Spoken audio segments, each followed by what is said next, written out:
फिल्में समाज का आईना होती हैं और फूले जैसी फिल्म हमारे समाज के लिए बहुत जरूरी है। इस फिल्म में इस तरह का एक्शन और कॉमेडी देखने को नहीं मिलेगी जैसी आजकल की फिल्मों में देखने को मिलती है।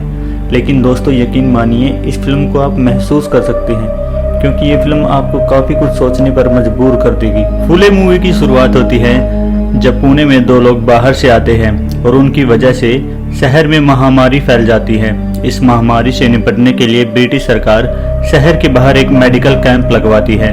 महामारी से पीड़ित लोगों को वहां पहुंचाने का काम होता है। सावित्री बाई फूले को एक छोटा बच्चा मिलता है जो बीमारी से ग्रस्त है। वह उसे अपनी पीठ पर उठाकर मेडिकल कैंप तक लेकर जाती है और उसे वहां एडमिट करवा देती है। दोस्तों महामारी इतनी फैल चुकी होती है कि सब लोग शहर छोड़कर भाग रहे होते हैं। इसी बीच सावित्री बाई अपने बैग में कुछ किताबें रखती है। तभी ज्योतिबा फूले आ जाते हैं और सावित्री बाई के बालों में गजरा लगाते हैं और फिर दोनों स्कूल के लिए निकल जाते हैं। रास्ते में उनके पिताजी पूछते हैं कि इसे कहाँ ले जा रहे हो। ज्योतिबा कहते हैं मैं लाइब्रेरी जा रहा हूँ और अपने प्रोजेक्ट के काम से सावित्री को भी अपने साथ ले जा रहा हूँ। रास्ते में एक गरीब दलित व्यक्ति अपनी बेटी को लकड़ी की ट्रॉली में छुपा कर लाता है ताकि सावित्री बाई और ज्योतिबा उसे पढ़ा सके। ज्योतिबा और सावित्री बाई अपने ब्राह्मण दोस्त का शुक्रिया अदा करते हैं और कहते हैं आप ब्राह्मण होकर भी हमारी मदद कर रही हैं। लेकिन ब्राह्मण दोस्त कहता है कि स्कूल के बारे में किसी को पता नहीं चलना चाहिए क्योंकि ब्रिटिश लोग हमारी दोस्ती को नहीं समझ पाए तो तुम्हारी इस कोशिश को कैसे समझेंगे। इसके बाद सावित्री बाई और ज्योतिबा अपने कुछ दोस्तों के साथ बच्चों को पढ़ाना शुरू करते हैं। लेकिन ब्राह्मण समाज के लोगों को ये बर्दाश्त नहीं होता और उनको स्कूल के बारे में पता चल जाता है और वो स्कूल पर हमला कर देते हैं और स्कूल में तोड़फोड़ कर देते हैं जिससे बच्चे डर जाते हैं। सावित्री बाई बच्चों को एक कमरे में बंद कर देती है। ज्योतिबा पर ब्राह्मण लोग हमला कर देते हैं। सावित्री बाई दौड़कर उन्हें बचाती है और घर जाकर उनकी मरहम पट्टी करती है। सावित्री बाई ज्योतिबा के जख्मों को देखकर उदास हो जाती है लेकिन ज्योतिबा उसे समझाते हैं कि तुम्हें बच्चों को पढ़ाना होगा, इस समाज को भी शिक्षित करना होगा। ये सिर्फ मेरा सपना नहीं है, ये तुम्हारा भी सपना है। लेकिन तभी ब्राह्मणों की तरफ से एक आदेश आता है कि पंचायत ने पूरी परिवार को बुलाया है। पंचायत में ज्योतिबा और उसके पापा जाते हैं। वहाँ ब्राह्मण समाज के लोग ज्योतिबा को धमकी देते हैं अगर तुमने दोबारा लड़कियों को पढ़ाने की कोशिश की तो तुम्हें मार देंगे या फिर तुम्हारे घर का हुक्का पानी बंद कर देंगे।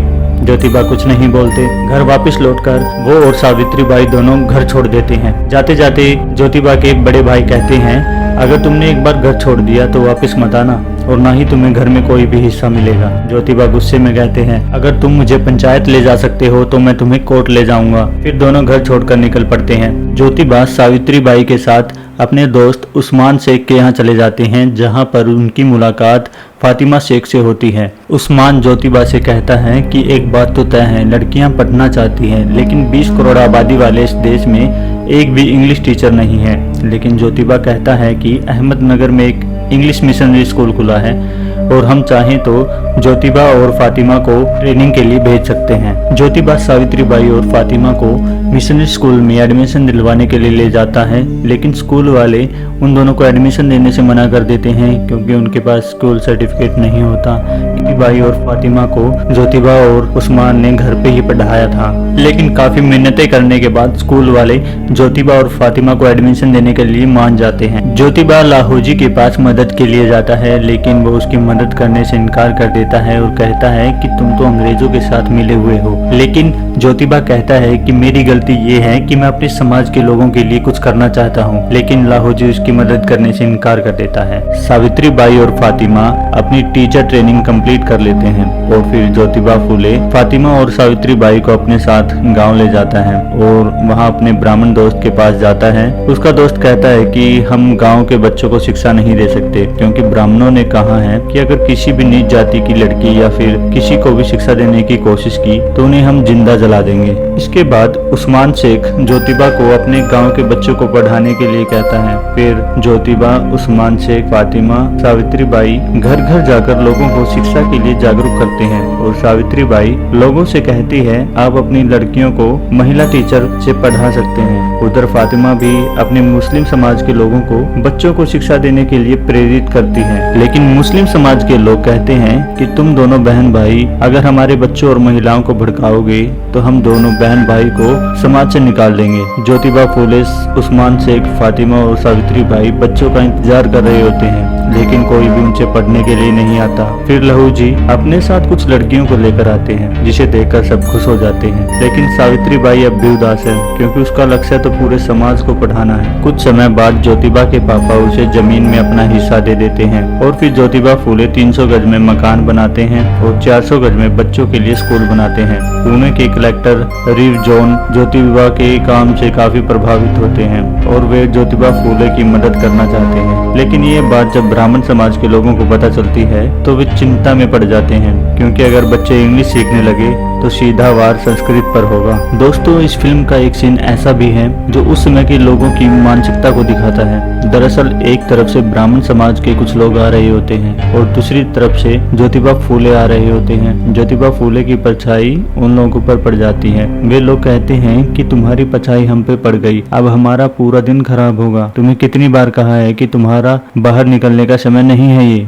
दोस्तों, वे लोग ऊंची जाति के थे और सोचते थे कि अगर नीची जाति के लोगों की परछाई भी अगर हम पर पड़ गई तो हम अशुद्ध हो जाएंगे। लेकिन ज्योतिबा उन लोगों के पीछे दौड़ने लग जाते हैं और वे लोग ज्योतिबा की परछाई से बचने के लिए आगे आगे भाग रहे होते हैं। दोस्तों, हमारे समाज में ये भेदभाव आज भी है, लेकिन पहले जैसा नहीं है। इसके बाद ब्राह्मण समाज के लोगों की पंचायत होती है और एक व्यक्ति कहता है कि ज्योतिबा तो सिर्फ दिया जला रहा है, इसमें तेल तो अंग्रेजी सरकार भर रही है। उधर ज्योतिबा फूले पुणे के कलेक्टर रिव जॉन से मिलते हैं और रिव जॉन ज्योतिबा से कहते हैं कि अंग्रेजी सरकार ईस्ट इंडिया कंपनी खोलने जा रही है, जिसमें ऊंच नीच का कोई भेदभाव नहीं होगा। उसमें सभी जाति के लोगों को सरकारी नौकरी मिलेगी और तुम्हें कम से कम 25 स्कूल खोलने होंगे। ज्योतिबा रिव जॉन से स्कूल खोलने में मदद मांगता है, लेकिन रिव जॉन पैसों से मदद करने के लिए मना कर देता है। लेकिन रिव जॉन ज्योतिबा की कंपनी खोलने में मदद करता है, जिसका नाम Pune commercial and contracting company था, जो रेलवे टनल में लेबर सप्लाई का काम करती थी। ज्योतिबा ने मुक्ता साल्वे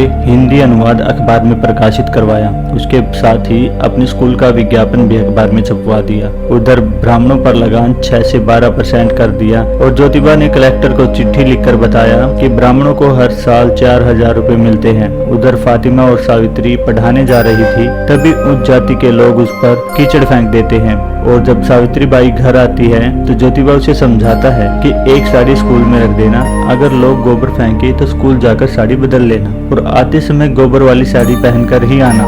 दोस्तों, फिर ज्योतिबा ने अपने साथियों की मदद से 3 साल में 19 स्कूल खोल दिए। East India company Jyotiba Phule और सावित्री बाई के सम्मान में एक आयोजन रखती है और मेजर कैंडी ज्योतिबा के प्रयास की सराहना करते हैं और उन्हें शॉल भेंट करते हैं और लक्ष्मी बाई वहाँ पर 20वां स्कूल खोलने का ऐलान करती है। इसके बाद 19 जुलाई 1854 को east India company sir Charles Wood की शिक्षा नीति लागू करती है, जिससे अंग्रेजी शिक्षा के द्वार सभी भारतीयों के लिए खुल जाते हैं। इसके बाद फिल्म में एक वाक्य ऐसा आता है जिसमें कुछ दलित लोग कुएं से पानी पी रहे होते हैं, लेकिन उच्च जाति के लोगों को ये बर्दाश्त नहीं होता और वे उन्हें बुरी तरह मारते हैं, जिसकी शिकायत लेकर ज्योतिबा और सावित्री बाई पुणे के कलेक्टर रिव जोन्स के पास जाते हैं। लेकिन रिव जोन्स मौके का फायदा उठाकर उन्हें क्रिश्चियन धर्म अपनाने को कहता है, लेकिन ज्योतिबा उससे सोचने के लिए कुछ समय मांगता है और घर चला आता है। फिर सावित्री बाई अपने घर के आंगन में कुआं खुदवाती है ताकि सभी दलितों को पानी मिल सके। इसके बाद दोस्तों, ज्योतिबा के बाबूजी की तबीयत खराब हो जाती है और ज्योतिबा उनसे मिलने जाते हैं, लेकिन उसके पिताजी ज्योतिबा से कहते हैं कि तुम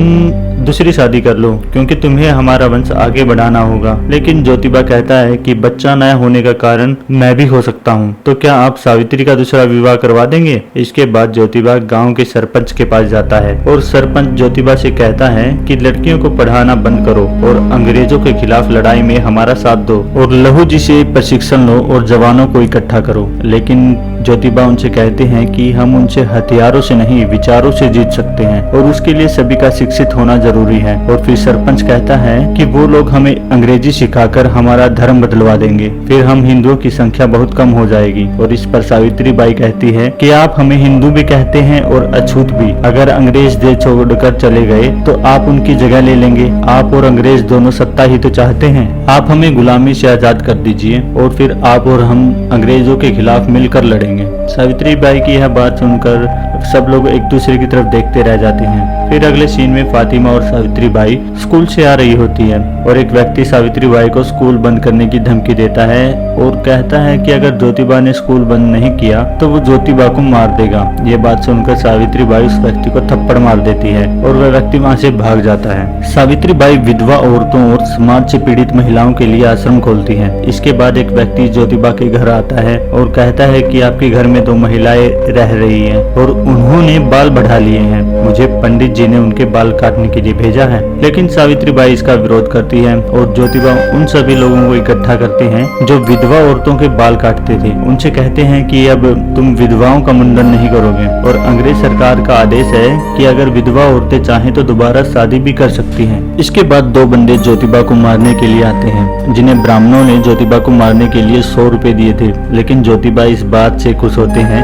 कि ब्राह्मणों ने हम लोगों पर खर्चा तो किया और वो लोग ज्योतिबा को मारने आए थे, और ये देखकर शर्मिंदा हो जाते हैं कि ज्योतिबा तो हमारे बच्चों को पढ़ा रहे हैं और हम उन्हें ही मारने आए हैं। इसके बाद एक विधवा औरत काशीबाई जो ज्योतिबा के घर पर थी, वो एक बच्चे को जन्म देती है जिसे सावित्री बाई गोद ले लेती है और उस बच्चे का नाम यशवंत रखती है। सावित्री बाई ज्योतिबा को कहती हैं, आप जो बोलते हैं उसको लोग याद नहीं रखते, आप गुलामी पर क्यों नहीं कुछ लिखते। फिर सावित्री बाई के कहने पर ज्योतिबा लिखना स्टार्ट करते हैं और गुलामगिरी नाम की किताब लिखते हैं और धीरे धीरे ज्योतिबा के साथ कुछ लोग जुड़ जाते हैं। ज्योतिबा उन लोगों के साथ मिलकर सत्यशोधक समाज बनाना चाहते हैं और सावित्री बाई कहती है कि सत्यशोधक समाज में हमें शूद्र नहीं दलित कहा जाएगा। और ज्योतिबा उन लोगों को समझाते हैं कि अंग्रेज हमारा भला नहीं चाहते हैं, उन्हें पता है कि हमें मंदिरों में नहीं जाने दिया जाता और वो हमें चर्च में ले जाएंगे।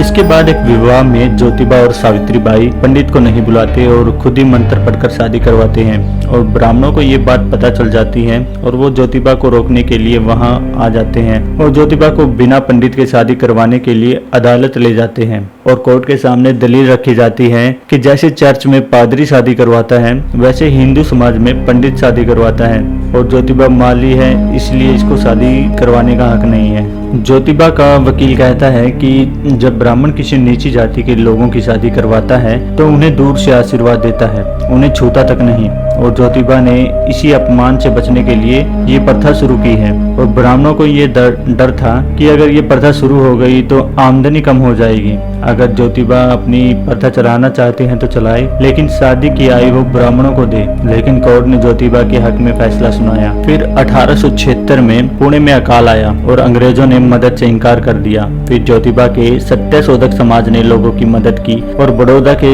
महाराज से सहायता ली। सत्यशोधक समाज का समाचार पत्र दीनबंधु भी शुरू हो गया था, लेकिन अंग्रेजों का उस पर कोई असर नहीं था। 1888 में पुणे के महाराज ने ज्योतिबा को महात्मा की उपाधि दी, लेकिन ज्योतिबा चाहते थे कि ये सम्मान उसकी पत्नी को मिले। लेकिन सावित्री बाई उन्हें समझाती है कि ये सोचो, पहली बार कोई सम्मान किसी दलित को मिल रहा है। कुछ समय बाद ज्योतिबा को लकवा मार जाता है और उसके बाद ज्योतिबा सत्य समाज की सारी जिम्मेदारी सावित्री बाई को सौंप देते हैं और कुछ समय बाद उसका निधन हो जाता है। और ज्योतिबा का भाई चाहता है कि ज्योतिबा के शरीर को अग्नि ज्योतिबा के भाई का पुत्र दे, लेकिन सावित्री बाई जानती है कि अगर उसके भाई के पुत्र ने अग्नि दी तो ज्योतिबा की सारी संपत्ति उसके भाई के पुत्र की हो जाएगी। इसीलिए सावित्री बाई खुद अपने पति के शरीर को अग्नि देती है और भारत के इतिहास में पहली औरत बन जाती है जिसने अपने पति के शरीर को अग्नि दी थी। उसके कुछ साल बाद पुणे में महामारी फैल जाती है जिसके कारण बहुत से लोग मर जाते हैं और सावित्री बाई भी इस महामारी का शिकार हो जाती हैं। दोस्तों, ज्योतिबा फूले और सावित्री बाई फूले की वजह से ही आज हमारे समाज की लड़कियां आगे बढ़ रही हैं, पढ़ लिख रही हैं। तो दोस्तों, आपको ये वीडियो कैसी लगी हमें कमेंट में बताएं और आप कौन सी मूवी की वीडियो देखना चाहते हैं ये भी हमें कमेंट में बताएं और वीडियो को लाइक करें और चैनल को सब्सक्राइब करना न भूलें।